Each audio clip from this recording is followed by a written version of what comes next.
The San Antonio Police Department is trying something new to prevent violent crime. Right now, in some of the city's most dangerous neighborhoods, officers are sitting in their cars with their lights on. They won't get out unless there's an emergency, and they'll typically leave after about 15 minutes. This is part of a broader strategy meant to limit robberies, assaults, and murders. KENS 5 reporter Matt Houston explains how it works and why some city leaders say they're nervous about the idea. San Antonio police and UTSA researchers have identified 28 locations, each about the size of a city block, where people commit violent crimes most often.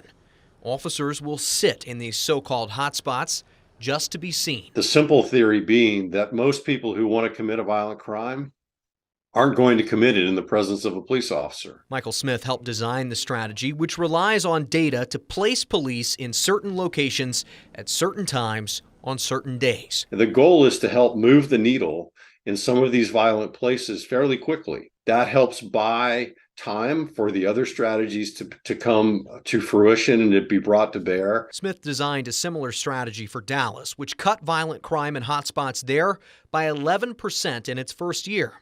But this kind of policing is under scrutiny because the Scorpion unit charged with killing Tyree Nichols operated in hotspots. The violent crime plan that's been crafted by the UTSA team is not Scorpion. It doesn't mirror that in any way, shape, or form. Chief William McManus told council members those police in Memphis drove unmarked cars and often got out of them. SAPD won't unless they see a violent crime happening. Still, some council members worried the initiative doesn't address crime's root causes.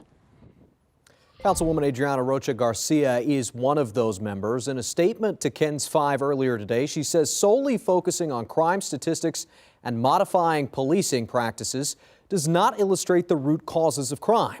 To see improvements in public safety, we need targeted public investments in our most impoverished communities with higher rates of crime.